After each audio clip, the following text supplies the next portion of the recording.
क्या हुआ जब गंगा नदी से अचानक प्रकट हुई महादेव के विशाल शिवलिंग, जिसे देखकर सभी लोगों के रोंगटे खड़े हो गए। नमस्कार दोस्तों, हमारे YouTube चैनल पर आप सभी का फिर से बहुत बहुत स्वागत है। दोस्तों, ये बात है सन 2016 की, जब एक साधु बाबा गंगा माता का दर्शन व स्नान करने ट्रेन से प्रयागराज आ रहे थे। दोस्तों, ये साधु बाबा शिव जी के अनन्य भक्त थे। हर दिन वे सबसे पहले सुबह उठकर स्नान करने के बाद शिवलिंग पर हर दिन जल अर्पण करते थे और दूध अर्पण करते थे और दूध के साथ महादेव का स्नान कराते थे।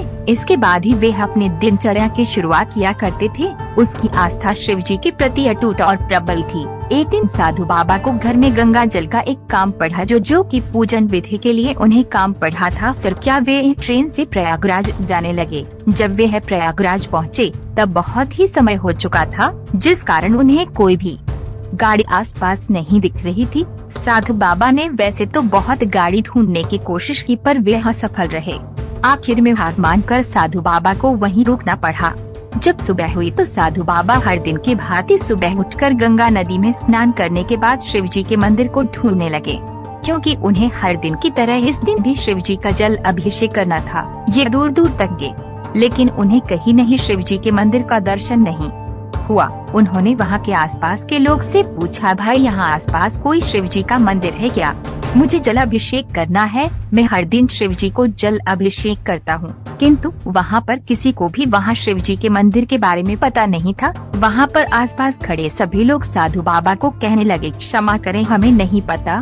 साधु जी अपनी तरह से बहुत प्रयास किए। मैं कुनसों दूर दूर तक पैदल चलने लगा और ढूंढने का बहुत प्रयास किया। जब उन्हें दूर दूर तक शिव जी की मंदिर नहीं दिखाई दी, किंतु समय 7 बजने वाला था और वे हर दिन शिव जी को सूर्योदय से पहले जल अर्पित किए करते थे। सूर्य निकलने ही वाला था, इस कारण साधु जी गंगा नदी में खड़े हो गए और वहाँ पर शिव जी से अरदास करने लगे और शिव जी से यही कहने लगे, हे महादेव, मैं कितना अभागा हूँ जो आपका आज दर्शन भी नहीं कर पाया।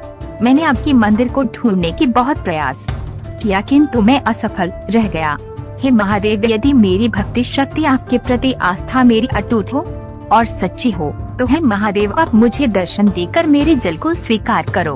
तब वह साधु बाबा अपना दोनों आँख बंद कर ओम नमः शिवाय का जाप कर रहे थे। जब उन्होंने आंख खुला तो उनके साथ साथ वहाँ आसपास जो भी भक्तगण थे, उस सभी लोगों की आंखें फटी की फटी रह गई, क्योंकि उन सभी लोगों ने देखा कि अचानक गंगा नदी से एक बहुत बड़ी विशाल प्रतिमा शिवलिंग निकल रही है, जिसमें शेषनाग भी ऊपर में लिपटे हुए हैं, जिसे देखकर सभी लोग दंग रह गए। जब साधु बाबा ने अपनी आंखें खोली तो उन्होंने देखा कि साक्षात शिव जी का शिवलिंग इतना बड़ा प्रतिमा सामने में प्रकट हो चुका है, जिसे देखने के बाद उनकी आस्था भोलेनाथ के प्रति कई गुना अधिक बढ़ गई। जब वह जल अर्पित ही करने वाले थे, सभी भक्तों की भीड़ लग गई और सभी भक्तगण उसमें जल अर्पित करने लगे। लेकिन जब साधु बाबा उस पर जल अर्पित किए, तब तत्पश्चात वह गंगा नदी में फिर से समा गया। ये दृश्य वहाँ सभी खड़े लोग देखकर हैरान हो गए। वह सभी उस साधु बाबा से कहने लगे, हे साधु महात्मा, आप शिव जी के बहुत बड़े भक्त लगते हैं। आज आपके कारण ही साक्षात हमें गंगा नदी में महादेव का इतना विशाल शिवलिंग का दर्शन हो पाया है। फिर सभी लोग वहाँ जो भी भक्तगण थे, वह साधु बाबा को सत सत नमन कर उनके पैर छूने लगे।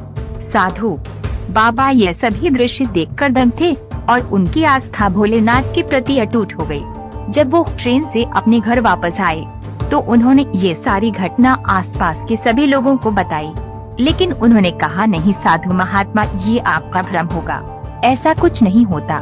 लेकिन साधु महात्मा को पता था कि यह मेरा भ्रम नहीं था, ये मेरी अटूट आस्था की एक सच्ची घटना थी, जिसके कारण जो भोलेनाथ ने मुझे दर्शन दिया है और मेरी भोलेनाथ ने लाज रख ली।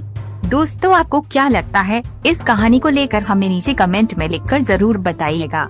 अगर आपके साथ भी ऐसी सच्ची घटना घटी हो तो हमें कमेंट या मेल करके बता सकते हैं। और अगर आपको ये वीडियो अच्छा लगा होगा तो लाइक शेयर सब्सक्राइब जरूर कीजिएगा।